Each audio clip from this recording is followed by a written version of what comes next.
You're listening to the Comic Crusaders Podcast. I am your host, Al Mega, CEO of Comic Crusaders and Undercover Capes.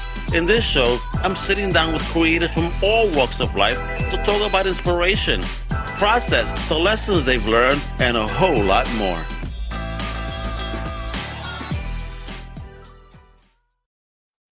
Wepa! What up, me gente? This is your boy, Al Mega. Welcome to a brand new Comic Crusaders Podcast. And today, we got a legend in the house. At least to me he is, because you've seen his work, right? If you've watched Marvel's Spider-Man, if you've watched Armored Adventures, if you've watched like even Super Dinosaur, you know, Lost in Oz, right? He's worked on those. He's also has worked on the latest Netflix anime, Tekken. But today we're going to be talking about his dope project releasing this Wednesday, August 31st, Concrete World. It is future, it is tech, it is VR, it's meta. There's so many things going on, and this is something that's been a long project in the works that is now out in physical form. And let me tell you, it hits home, especially if you're a tech geek. Let me introduce the ultimate nerd over here, the one, the only Gavin Hignight. How you doing? Woo! Hey Al, thank you so much for having me. What an intro.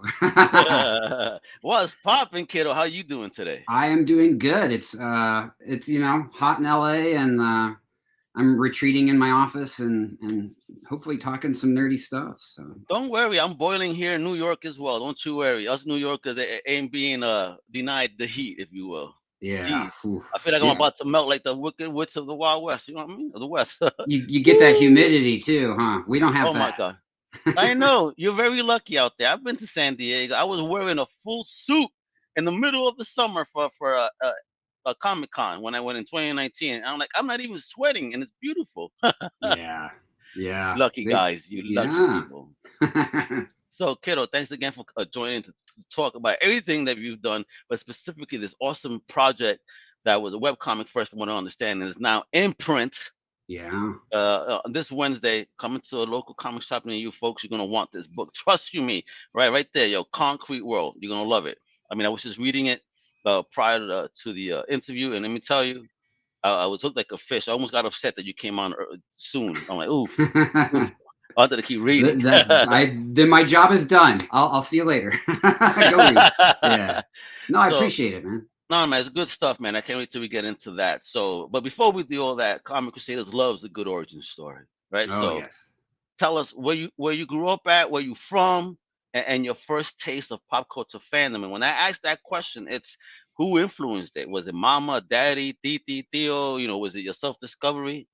Tell us all that stuff. That's an easy one for me to answer. So yeah, I grew up in suburbs of Denver in Colorado.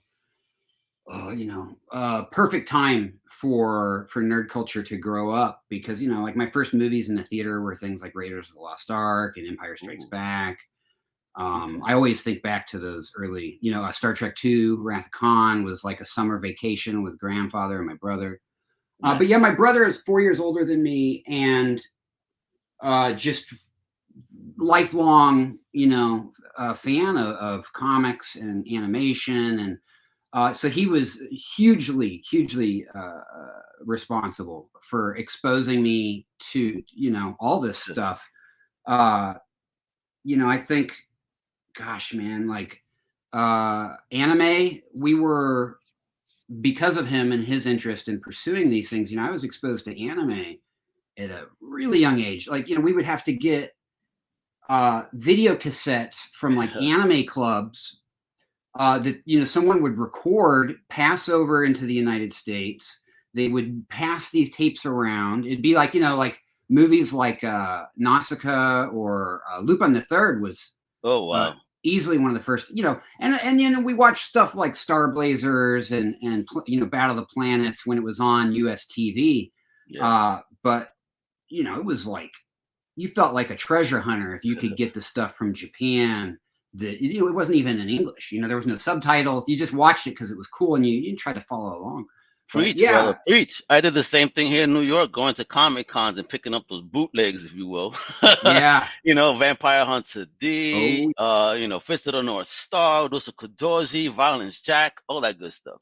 Ninja Yeah. Scrolls. Oh, Ninja Scroll. Yeah. I mean, that's all that evokes good memories for me. Hearing all those titles. Yeah. Good stuff. So it was your Yeah. brother that got you caught up in this whole world of fandom. How I mean, you can also blame him for all that expenditure because look at that background. My Ah. God. Yeah.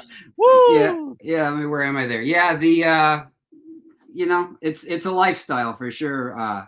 I get away with saying it's all research now that I'm writing full time. So It's a tax write off. exactly. I Well, need it. I need it. and myself and another animation producer, writer, and friend, we started a toy company last year, just Woo! solely on the fact that we love it all, and we were like, well, we spend enough money as a hobby, we probably should start making toys too. So yeah, yeah. Oh man, wait, what's the name of that? And what's popping with it? Ooh. So yeah, we launched a company called Wandering Planet Toys. And like many people nowadays, we launched via Kickstarter. We crowdfunded our first line. Oh, nice. Uh, it's based, so we're both fans of this TV series called The Prisoner, classic spy science fiction show from England in the late 60s, kind of made its way to the US early 70s and beyond, and never had toys. Great, there's only one season, but it's a brilliant show. They never had toys? Wow. Never, well, there was like maybe like a die cast, of like one of the cars, but there was never action figures. I'm grabbing my Okay. toy here. So yeah, we wanted to make Kenner Star Wars style prisoner toys. Where is he here? Oh, look at that. And there's number Oh. 6 from an episode called Checkmate. And yeah, so we went through the whole process of learning okay, we know how to write stories about characters that are also toys. Do we know how to make toys? And so through really, really good friends at like Super 7 and Fresh Monkey Fiction and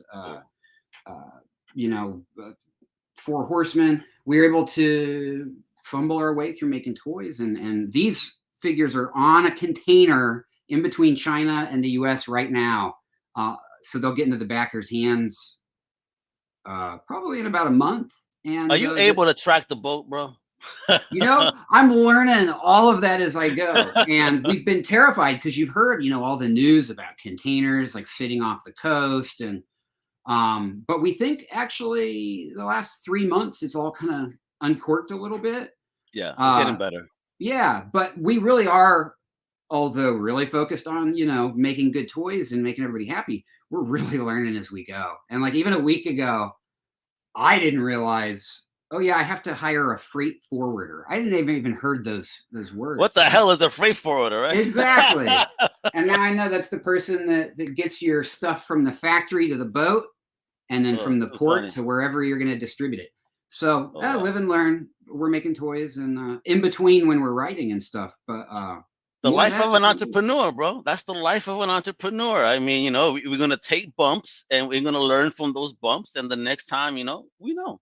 Totally. I know we when we're in the thick of it, or when I screw something up, which is often, my partner and I, Doc and I, we're like, the next one's going to be easier. The next line will be easier. We're learning. So, but I think so.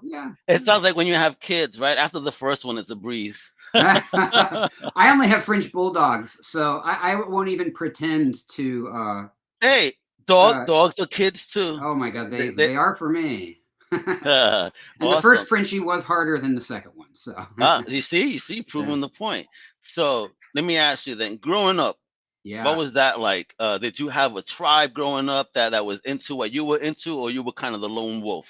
Yeah, thank you for asking that, because I think people right now don't realize how hard it was to be a nerd, say 20 years ago plus. And I was lucky. I had a little group. I honestly, except for finding someone with superpowers, we were quite a bit like the kids in Stranger Things. Okay. You didn't have an 11. Yeah, we didn't have an 11, which probably would have helped us out. But I grew up in Denver. I grew up in the suburbs. I was always one of the weird kids. I was always on the counterculture, the subculture.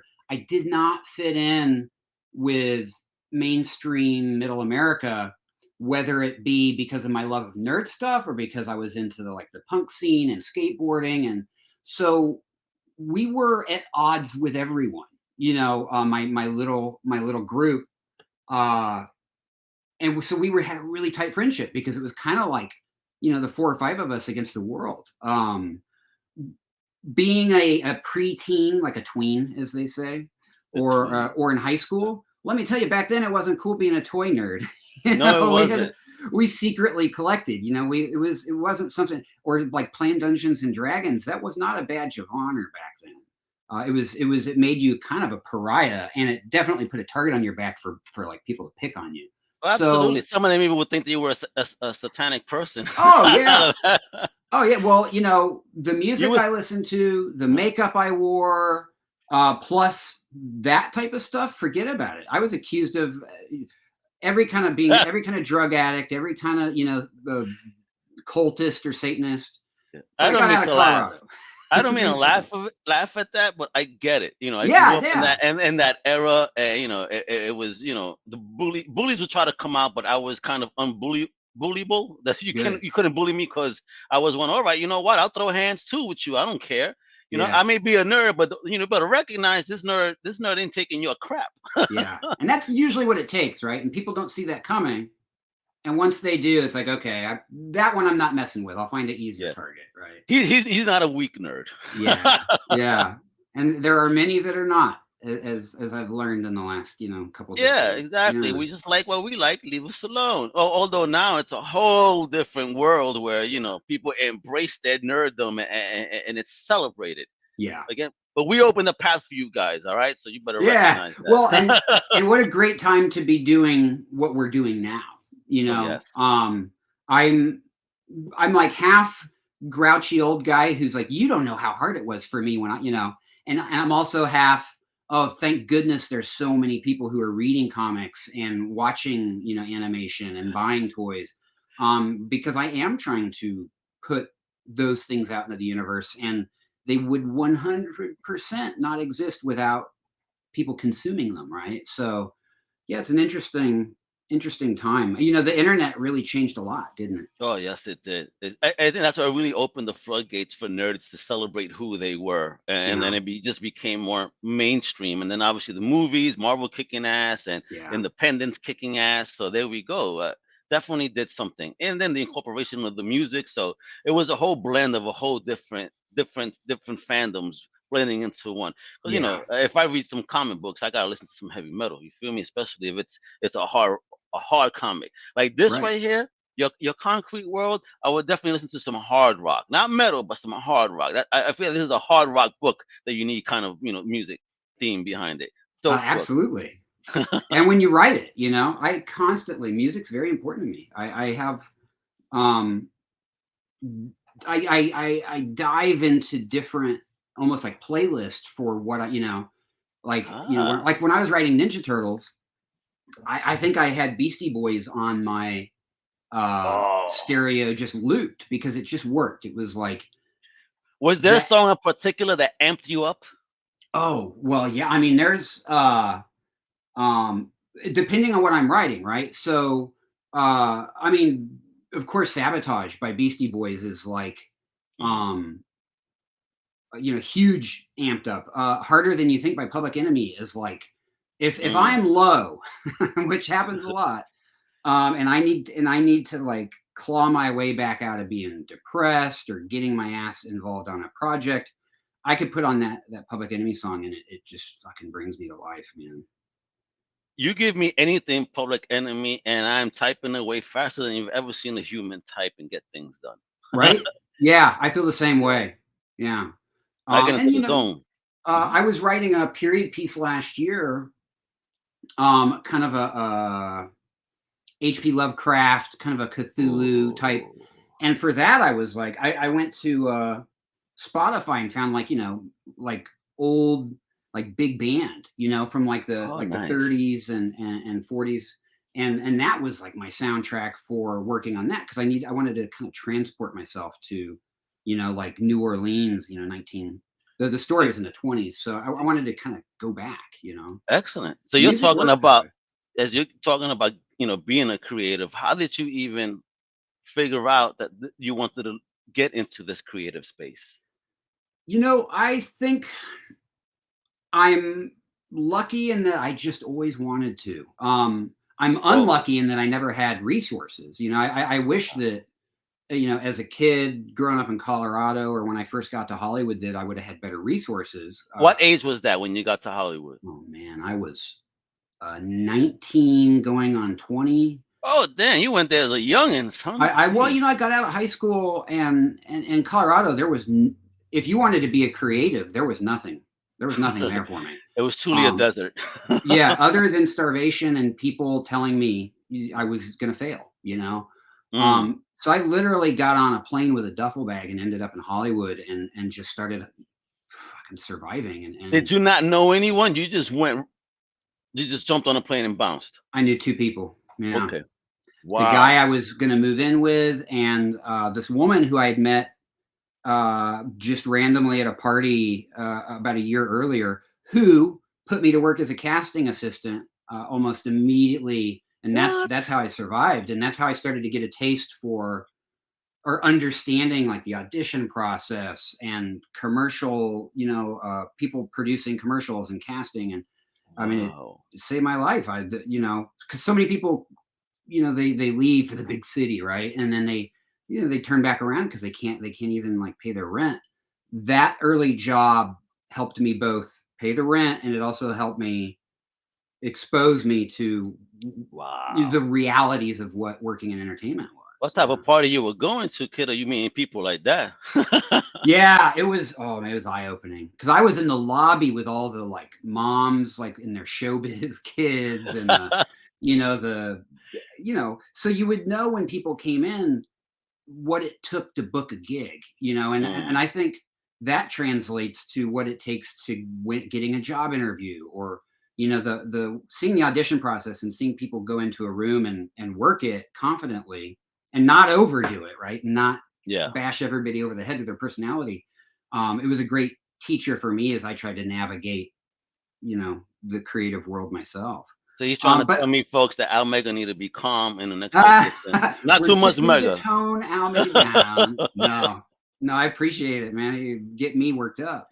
But yeah, so I always knew, and I, when other kids were like playing soccer or football or going out for baseball, I was trying to figure out how to write stories or trying to figure out with like a video camera how to make crappy little horror films. And oh my God, I could blow your mind right now. I got gifted a video camera, but this is an old schooler, kiddo.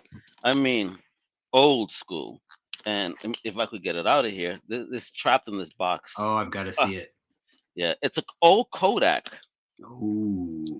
Let me put my halo back on. There you go. Oh yeah, I gotta get that backlighting there. And check this out. I'm about to blow your mind. Whoa, yeah. Tape, man, 8mm. Look. Oh yeah. Is it 8mm or Super 8? This is an 8mm. It says. Wow. The Instamatic M5. Those things are so gorgeous. I love them. And this is a battery operated one. And my mother says, "Hey, if you like this, I think I have a wind-up model somewhere around here." I'm like, "What?" Take it. Yeah. Yes. Soon Al Mega's gonna be becoming a director on film like my boy Lance. Done. Yeah, I love it. So you started with tape too when you started messing around? I got really lucky. I joined a film production, like a film class. I was going to drop out of high school. I was on my way to just crashing and burning. Oh my gosh. Yeah, because I was creative. My father had just passed away. I'm sorry. I was just, I didn't know what to cling on to, right? Like life had really kicked me in the gut. At a young age too. Huh? Oh yeah, 15, man. Oh my gosh. And sorry, bro. I had all of this pent up something that I needed to express. Writing it in a notebook wasn't enough. I was trying to figure out how to, and I didn't care about I didn't care about math class. I didn't care about science class. I didn't care about going to gym. I just wanted to make shit. I found a film program in a different school district, somehow got them to let me attend. And that's when I got on the path. That's when it really started. All my other grades started to rise because I was getting up every morning to make that 7 a.m. film class. So I was already up. I Wow. might as well go to my other crappy Hey, classes, right? I'm here anyway, guys. Yeah. And in that time, when we started, we were shooting on film. We were shooting on little Bell and House 16 millimeter crank cameras. Oh That was wow. for like a year, and the school district picked up our film processing. So it was like they were paying for our film to be processed. It was amazing. But just as that was going on, digital filmmaking was just starting to shape. And Okay. so we, got hold of like Adobe Premiere. This is like, pre Final Cut Pro. Ooh. And so it was a perfect time for me to understand tangible filmmaking and splicing, tape splicing. I got just enough of a taste to appreciate it. And then it was like nonlinear editing on these archaic old computers that would crash all the time. But You those telling me experiences. that a 500 megabyte hard drive wasn't enough? Oh no, yeah, and I was pushing it. I wanted to really prove myself, and that program offered me an outlet to do so. And so I was totally crashing computers and pushing all my friends to be in these like bad student films I was making, but the whole time I was trying to learn how to write, and that's I think what took hold, because that's the art form in filmmaking that you don't have to have a lot of money to do, right? Mm-hmm. That's something that all you need to do is be motivated and have a pen and paper or a computer and hopefully Final Draft, or Word, Word. And when things were tight, when I, didn't have resources, I could still write. And that's why that muscle just kept getting worked out. Gotcha. So Yeah. talk about your first real opportunity, Yeah. into the creative space. How did you get that, and how did you even feel when you finally landed something? Yeah. So I had been trying to make short films, improve myself. And, I got out to LA and I was surrounded by, people with a lot more resources, like kids going to USC or UCLA who could put like 50 or 60K into their, Oof. final, their student film, their like Yeah. final project. And, I was like, if I could scrape together $2,000, and 2000 was like 50 grand at the oh time. my God, yeah, I was lucky to be able to do that. And the thing is even if I had the right intentions, or even if I, had done something brilliant, which I didn't, my little humble thing couldn't compete production value wise, and so I was frustrated, and I thought to myself, thinking about the things I love, comic books, all that stuff, I started thinking about Eastman and Laird and Ninja Turtles and independent comic books.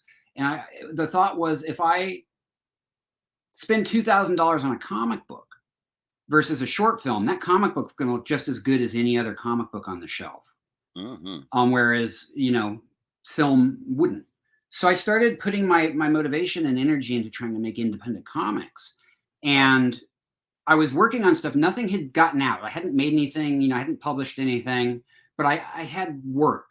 I was working on the skill. And it turned out a gentleman that I had been working out with at a kung fu school for 2 or 3 years. Very nice guy, leader in the class. We just never talked about work. We never talked about our, life outside of practice. Of the dojo. Yeah, exactly. What you do in the dojo stays in the Stays dojo. in the dojo. Yeah. But we were shooting the breeze one day after class, and it turned out he was a story editor on say the what? 2000. I think they call it the 2000X Ninja Turtles, which was Fox Kids. Okay. Fox. Yeah. Yeah. And I was showing him the comic book stuff I was working on. His name's Mike Ryan, super nice writer and story editor. And he gave me a shot. He looked at it and he said, you can do sequential storytelling on the page. He was like, I think that means you can do it here. We're in need of a writer right now. And he changed my life with that gig.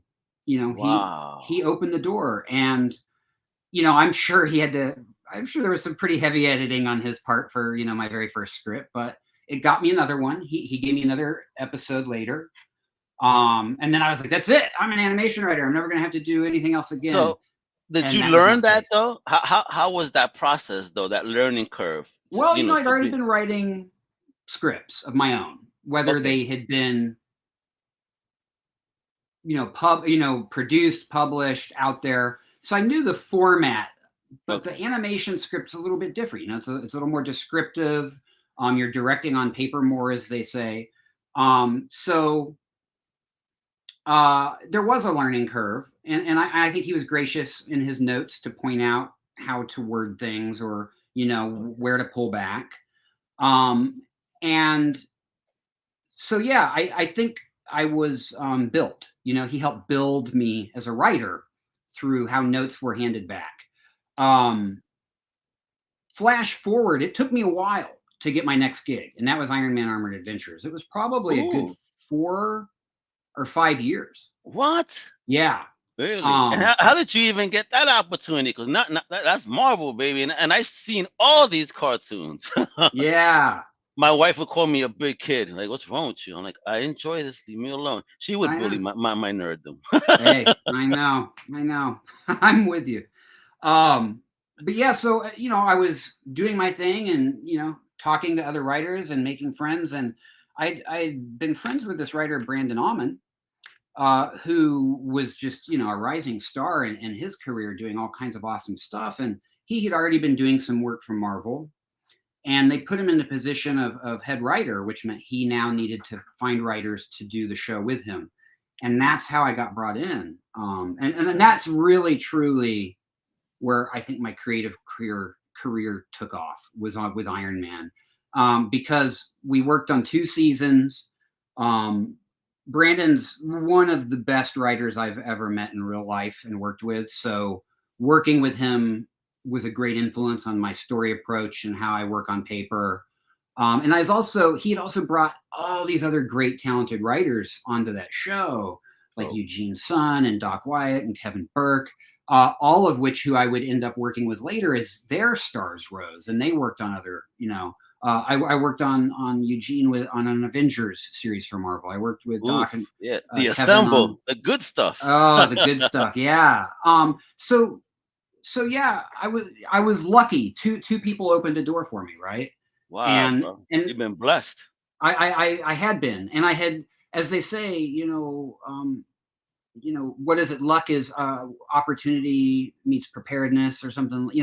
I had done a lot of writing for no money that potentially no one would ever see, because I loved doing it, Yeah. and I was able to use those things to show these people, if you give me a shot, I can do it. And they did give me a shot, and I worked my ass off to make sure that they felt like they had made the right choice. See, folks, hard work pays off. All right. Don't It let nobody tell does. you any different.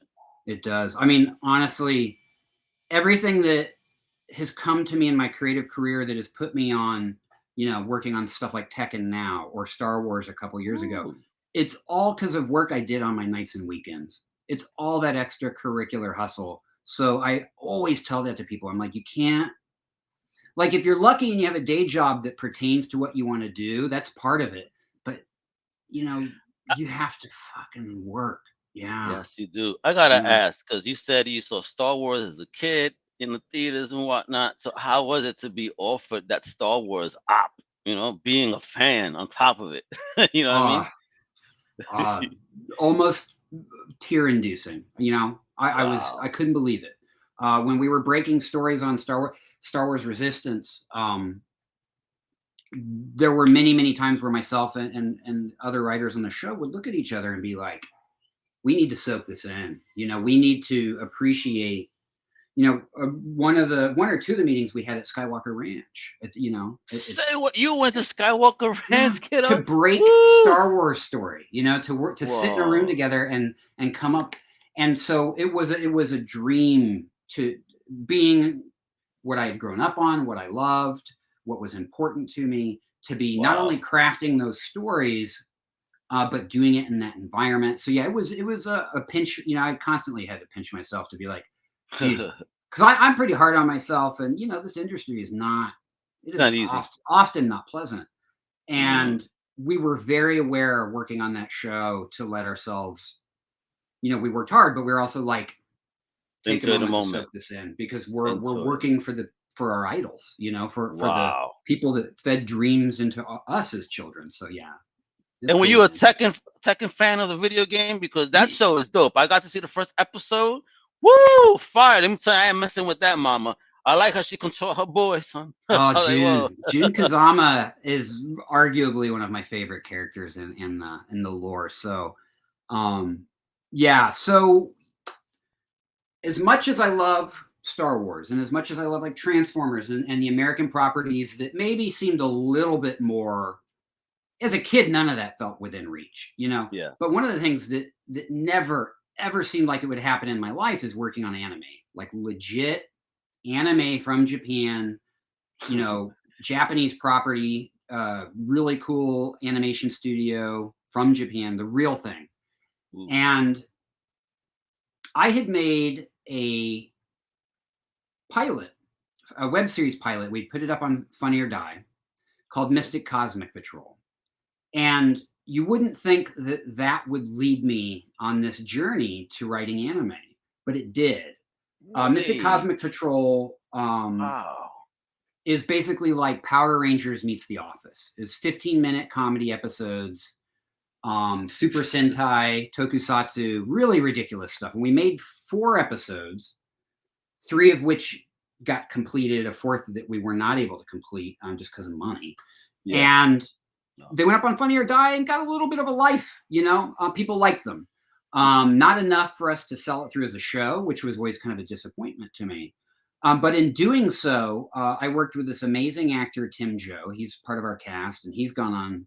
He was already doing great television. He's doing even greater television now. But through Tim, I was introduced to the animation team at Netflix, and they were just getting into this.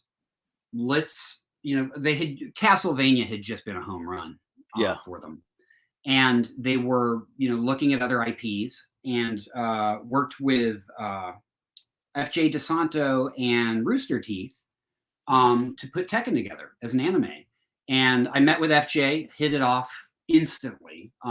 Funny story there is I actually showed up for that interview a week early on accident. A week early? Oh, yeah, you were anxious, boy. Yeah, I walked into the office, and FJ was like, this is the first time I ever met the guy.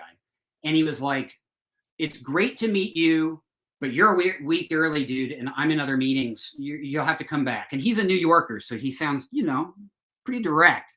Yeah, I hear you. He sounds like me sometimes. Like, I'm kind of middle son. I'll see you next week, though. Right? You got bounce right now, though. And I walked out of that office thinking, oh, I'm an idiot. I blew it. There's no way that guy's ever going to hire me. I can't even get to the job interview at the right time.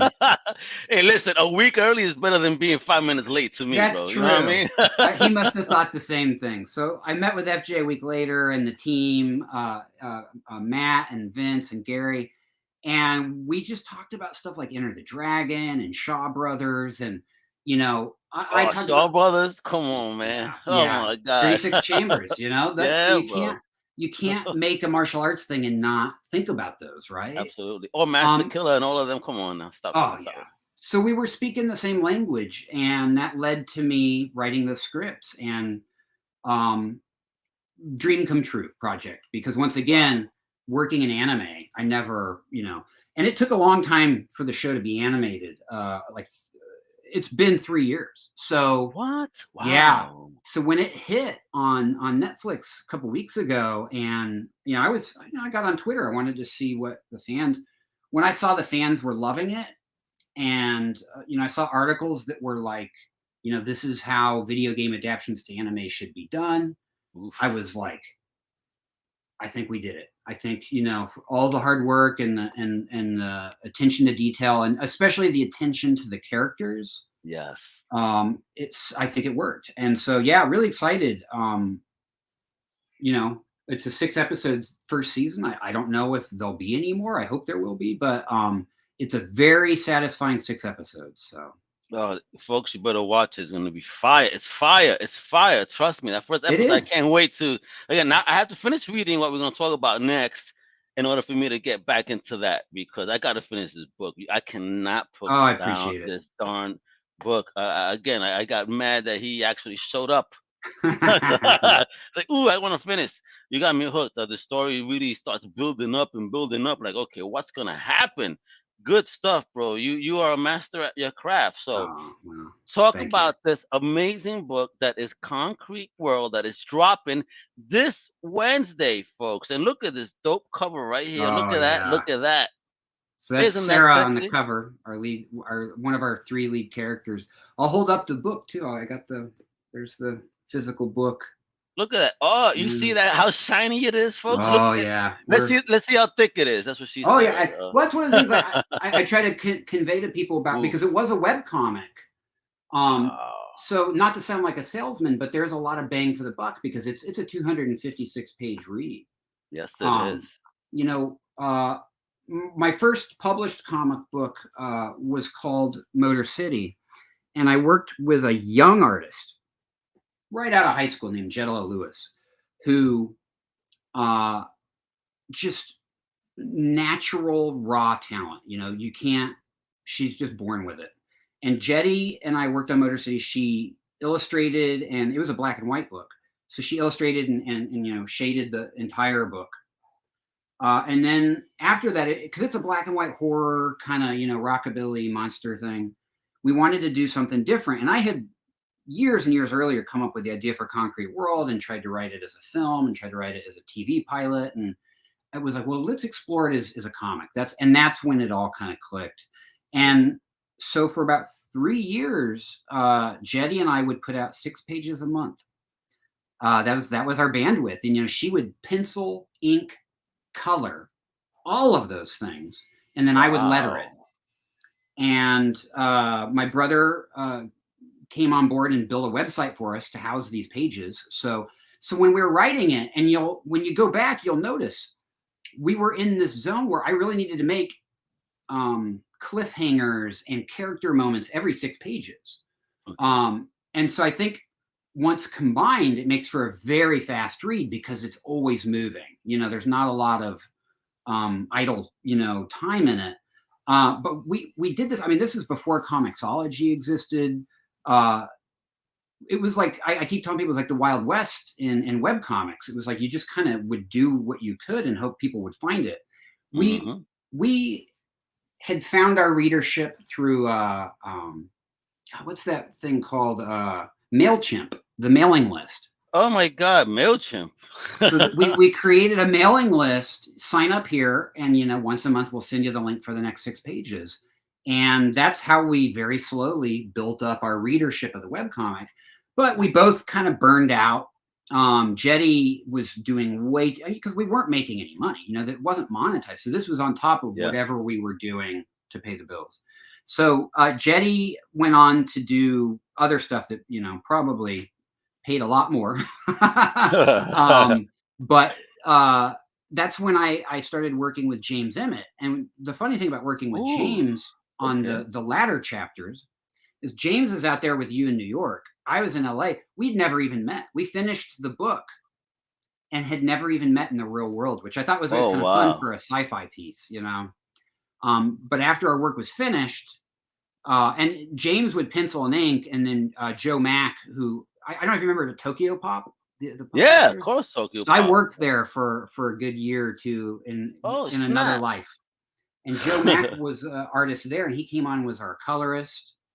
And we finished, and then we kind of burned out on the webcomic. And then I got busy with all the kind of work we've been talking about with Marvel, with, you know, and so Concrete World was unfinished for like over 10 years, just sitting as files on my computer, waiting for me to color those last chapters, letter them. And last year was the time. It was like, okay, enough's enough. We put too much of our souls into this book for it to not be out there in the real world. So we brought together the old team. We finished the chapters. So one thing that's cool, and I apologize to everyone who had ever followed Concrete World as a webcomic, because we left them on a cliffhanger for like 10 years. 10 years. I mean, listen, you know what? That's a little bit shorter than the time I've been waiting for Rob Liefeld to deliver Brigade to my house. So, yeah. So, there's some precedent. Yes. Oh my God, 10 years though, sitting on your computer. My gosh. But thank you for finishing this bad boy. Yes. So now, you know, this week on the 31st, people can see how the story ends. They can see what happens to these characters, and it's a noir story. It's it's tragic and dark, and it's about addiction and technology.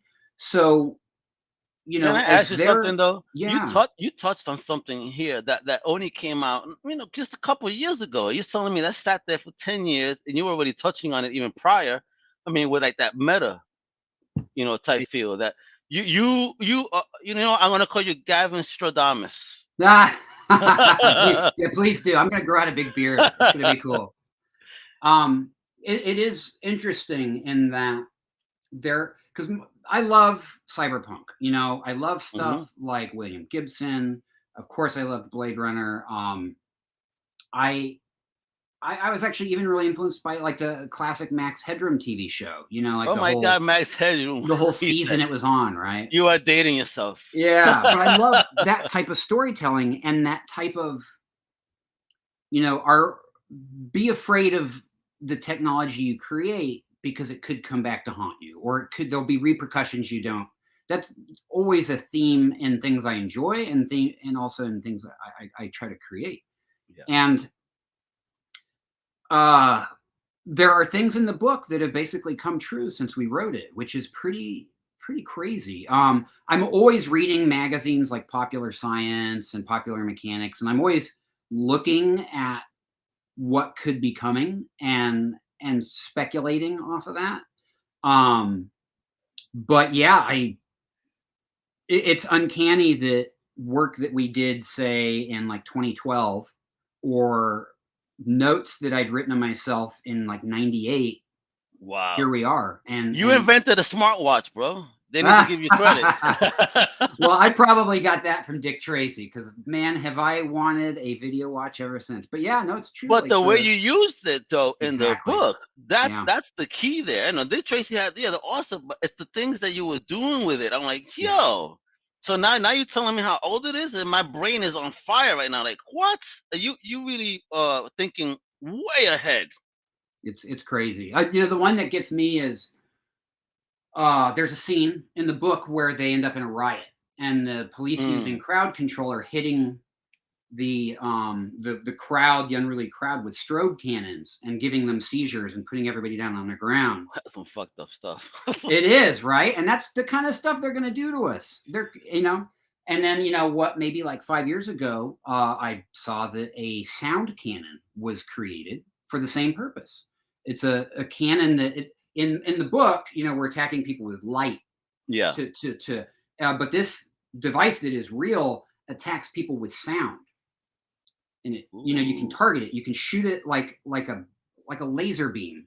That's It's very crazy. precise, and you can take down a crowd by attacking their sensories. Sensors. It's Whoa. crazy. Yeah. That is wild, yo. We are living in the sci-fi times. I know Where the we are. aliens?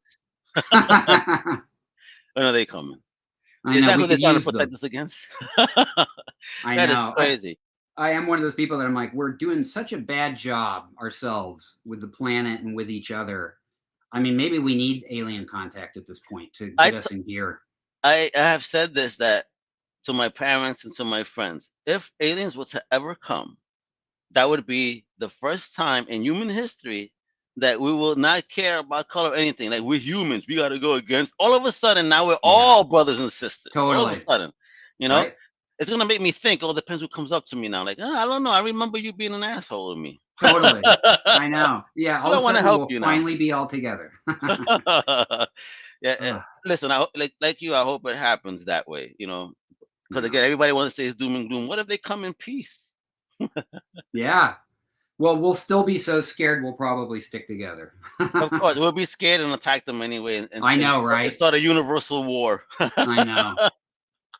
Look at these dumb apes. Yeah, that's us. The hairless apes. Hitting our sticks on the ground.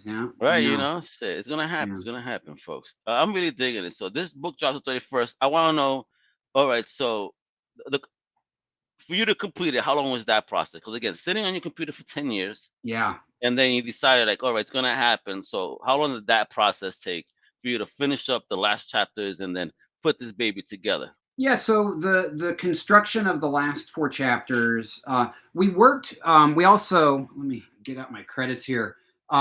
Through those old Tokyo Pop relationships, we worked with Jerome Bennett, who is a Eisner, award-winning Oh, letterer, and Jerome's team came on board and lettered the print edition. Jenny Carbajal, Jenny Moore, also as she's known, did the just beautiful cover design for the that's print fire, bro. edition. Look at that. And those are also, she's also a relationship. She does all the design for the toy company I have now, and I'd met her back in Tokyo Pop. I'd met lots of great creatives at that company. But yeah, so about 2 years of work to get where we're at now. Okay. And if we were to rewind, and I wrote a afterword in the book, talking about kind of the journey of we took to get this thing made. And I kid you not, it was, and I look forward, to when you get to read the afterword. 1998 or 99, I was in LA. I couldn't have been more broke. I couldn't have less resources to be creative. But these stories were still coming. And I'd woken up one night, middle of the night. Paulie, Felix, Sera were in my head. Their addiction to DREAMtech was in my head. And I sat and I wrote 3 pages of notes, Oh, wow. and then I went back to bed. And the next morning, it's like that thing that they say, oh, if you get those dreams or those ideas at Yeah. night, write them down because you'll lose them. So you didn't do the Jerry Seinfeld, right? Where it was gibberish and he's like, I Yeah. don't know what I wrote. Well, I might have done some of that. Yeah. And extra points for Seinfeld references. That's basically my. I view life through Seinfeld episodes, I think. Oh yeah, but with the talking belly button, that's what I'm viewing life as now. But yeah, it came to me, and I tried to get it down in many different forms before we went, to the webcomic format, and then now to the graphic novel format. Wow. Yeah, it's been a journey. So it's been over, I say over 15 years in the making, and that's not an exaggeration.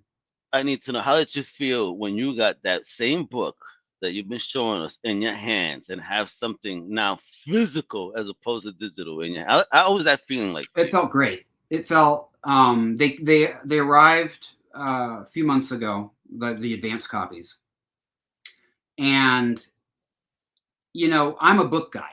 I still I love that comiXology exists. I love that people can read on their tablets and stuff. But I'm a physical media guy still. I buy CDs, I buy vinyl. I like my printed materials I can enjoy, and comic books especially. So for me, it wasn't real until I had the book. And when I had the book, and then plus the work and the craftsmanship that went into, the printing, Jenny's artwork of the cover. I knew as an independent comic book person that I wanted a book that someone would buy based solely on the cover. They would be like, oh, that thing pops. I want that. It does. I feel that the story inside is good too. I hope it is. I've done my best. But the design of the book and the art of the artist I worked with, very, very proud of it, and very proud and thankful to those people for coming on board and helping me bring it to life. And whether yeah. I was gonna say, was it easy to have them just come in and help you finish the book, or was that a process in and of itself? It as you know, and producing comic books is very hard, especially if you're not an illustrator. If I could draw, maybe it would be an easier process for me. But I depend greatly on talented illustrators who, to be real, if someone's talented enough for you to want to work with them, they're probably already working, or they need to get paid for their time. And as an independent, person who is just trying to, get this stuff out, it's really, really hard. So, every aspect of it, the coloring, the shading, penciling, inking, all of it. I can barely draw stick figures. So I'm very dependent on talented people. And yet, I have to annoy them. I have to push them. I have to, hey, is it done? Or here's some revisions. I remember June, who is our colorist for the last 4 chapters. He did an amazing job. And he's finished. And I realized, I was like, there is something that doesn't quite make sense. And I need to create 4 new pages. Oh, and so I went back to the team and I said, hey, I know it's been years and years and years, but could we make 4 pages? Because I need to connect something that's not making sense. And everybody came back together. We the band got back together, as they say. We got those pages in, but I had to be that detail oriented because this is it, right? This is our chance. It's only going to print, we're only going to have this printed edition once. And we had to get it right. So it is hard, but I feel like it's worth it. The book will live on. These characters will live on. Hopefully it does well and we could do a sequel. I don't know. No, that's exactly what I wanted to ask. I mean, do you think, is there a sequel in that brain of yours? There has actually been a sequel for over a decade in my brain. Wow. So even before finishing it, you already had part 2 going. Yeah. Volume 2. I've written those notes down. I know the name of the sequel. I know, and I don't want to give any spoilers because, things happen. Those who pick this up, they don't know how it's going to end or who's going to make it. But there is a very relevant story after this that is independent to itself. So I hope we get to tell it. I'm working a lot in TV animation now. If I can develop this into TV, I will. And then, the sequel will just be season 2, right? Like this is season. So yeah, we'll see. It's an interesting time for animation and for independent and production. So. But right now, it's a book, and I'm very, very excited about it. Yeah, I definitely could see this as being a dope animated film. I didn't want to see the series. I need this to be a film where I'm sitting down for at least an hour and a half watching what's popping, because so many twists and turns and things that pop. And again, it's techno nerds, so technology nerds. So it's like if you're into that, like I said, my man over here was way ahead of his time. And what technology he was speaking about, and just to see it here for us now, this is normal stuff. Damn, bro. But for you to tell me this is like over 10 years ago. Yeah, holy smokes, it's really crazy. So I can't wait to see the sequel. But first and foremost, folks, this drops this Wednesday, this new comic book day via Rebel Psychic Studios. What's that? So Rebel Sidekick is the imprint that I created for getting printed material out into the world, whether it be comics, zines, narrative fiction. We've dabbled in all those things. And so Rebel Sidekick is basically the home for, my printed work. Yeah. Awesome, because I'm seeing this all over Diamond Previews. That's right, folks. So you make sure if your shop doesn't have it, pull out that previews book. Tell them to hand it to you. Yes, yeah, and get that there. All right. Let me. You know what? As a matter of fact, do they have the order code here? Yeah, it's JUN 221857. As a matter of fact, I'm gonna make it easier for everybody. All right. So if your LCS doesn't carry it, all right, tell them you want this code for the book. All right. Don't mess around, folks. Look right there, diamond code. That's it. Right. Tell them you want that stuff right now. All right. Trust me. This is comic book crack right here. It's really good. Because again, I'm speaking at least on my behalf because I love comic books. I love technology. I love that futurism that you did here. It's wild stuff, and just seeing how the world is moving nowadays. You hitting on some crazy ass themes. Because techno addiction is even real. Maybe not 10 years ago, but now it is serious. I mean, soon humans are going to be walking like the Hunchback of Notre Dame, and we continue on the route that we're going on. Totally. Yeah, when we wrote this, the idea of being addicted to a machine was maybe science fiction, and now, I mean, we all are addicted, right? We all have our right? mini computer. Yeah, it's crazy. Everybody scrolls to sleep nowadays. They don't count Yeah, sheep. it's true. It's true. You count scrolls instead of sheep, right? Oh, Yeah. look at on TikTok today. Ah, it's Oh a man, you blessing and it's a curse. yeah. At the same time, for real. So two more things here. Yes. First thing is, I want to give you some flowers, bro. Thank you Oh man, for thank for you. doing what you've done.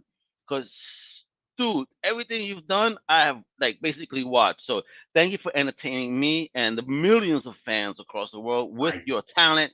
Thank you for stepping in and being brave and bold enough to do that. Because again, this is why I hate when people try to poop on creators. right. These people are much more brave than people that aren't doing stuff because they're putting themselves out there. They're Yeah, putting their heart and soul into things. So that's why I don't believe in bashing. If something's not yeah. for Me you, it's neither. just not for you. But Totally. if it's for you, you better celebrate because I'm celebrating. Gavin is the Yeah, man. Thank you for I what you've done. appreciate it. I thank you for what you did with this book because it's fire. I can't wait to finish it after our interview and I can't wait to see what's coming up next. And I hope, let me see how it finishes because I really want to hope for a sequel too. Because you already broke my heart. I'll say that much. I'm Ah. like, oh my god, I can't believe this happened. I didn't expect that. So I was Oh like, yeah. you're throwing some twists and turns in there. I'm like, oh shit, okay, this is great because I connected with the character, and all of a sudden things happen, and you're like, holy smokes, what's going on here? So thank you again. And I kind of could see where it may be going, but let me not guess because you already said it's dark. So let me see how it finishes. I'm sweating as I was reading Ah, it. yeah, me too. It's a noir. It's a noir. It's an exploration into desperate people for sure. Yeah, it's good stuff. And lastly, what type of advice would you give any creators that are also like you? You already stepped into the room. You've been doing it. Like, what type of advice would you give somebody that's trying to step in now? Well, and I will connect that to what you were saying. I think it's a lot of the people creating stuff. You do have to. They say people say, oh, you have to have thick skin. I say it's scar tissue. You just build up a lot of scar tissue. Hmm. You ultimately, as a writer or as a creator, you have to be doing it for yourself first. When I sit down and I write these worlds or I dream this stuff up, it's because I want to be lost in that journey and I want to escape all the crap in my life just as much as I hope readers will. And so, don't, to those who are writing and maybe not published or have not gotten onto television somehow or in a comic book shop, um, it doesn't mean that you're not a writer. It just means that you haven't monetized your writing. Like, you know, to be a writer, all you have to do is sit down and do it often and for yourself. And, you know, work hard and the rest I would like to think will fall into place. You know, I agree because no one yeah, is really an overnight success. Just because you hear about them overnight, yeah, believe you me, their journey's been long and strenuous. yeah. It's true, man. True, Yeah. true. And I tell people this all the time. Why is this guy famous? What do you mean? You have no idea of their journey. You have Yeah, no idea. Just because they showed up now, they've probably been at the game for 20, 30 years. You didn't even know. I mean, Danny Trejo didn't make it till he was like in his late 40s. You know what I mean? it's true. It's true. It's true. And now Danny Trejo's everywhere and everybody He's trusts him, right? Yeah, but he learned how to hustle and to work hard all of that time. That's why Yes, he's everywhere now, is because he knows what it's like not to have resources, so he knew what to do when he had resources. One of my absolutely. favorite Ninja Turtles stories is that Danny Trejo gave me a big kiss on the cheek. What? He's the nicest man. How'd that happen? I was at a horror convention in Texas. I was working in marketing at the time, and he was there, I think, promoting Machete. And he had Hey, also voiced one of my characters in an episode I wrote of Ninja Turtles. So oh, he's cool. walking through the convention, and I was like, Mr. Trejo, I was like, I wrote, whatever episode of Ninja Turtles with the character you just voiced a few weeks ago. And he came over and he gave me a big hug and a kiss on the cheek. He was such a kind person. And he was like, oh, I love doing that voice. And my kids are so excited. And when's the toy coming out? He was the nicest guy. So whenever his name comes up, I have to tell that story. That's awesome. Yeah, I was just what's that? I got to meet him at San Diego Comic Con in 2019 because at the Seis Manos panel. Oh, yeah. I worked with Dan, who was the head writer of that show. Oh, word! I worked with Dan on Genlock. Another great series, yo. Yeah. Genlock is fire, yo. Yeah. So I got to glimpse into the behind the scenes of that a little bit and how they made it. And cool. Wow, what a cool show, right? Yeah, it is. Absolutely is. When I first saw it, I was like, ooh, this is different. Yeah, totally. Yeah. I'm a big geek, man. It's like that. I like a little kid, yo. Even my parents, my father just shakes his head at me. And then all of a sudden, when I put something on for him, he's like, "Oh, this wasn't so bad." I'm like, "So stop shaking your head." Yeah, totally. Yeah, you I'm see gonna put why some Brooklyn I'm on you, Dad. Yeah, I'm gonna put some Brooklyn on you, Dad. Don't make me do that to you now. Nah, brother, you have been amazing. Thank you for your time, your words, your energy.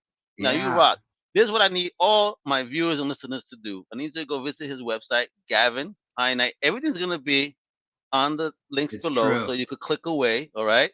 Please follow him on Instagram as well, Gavin Hignight, and also at Wandering Planet Official. And there's the toys, yeah. Yep.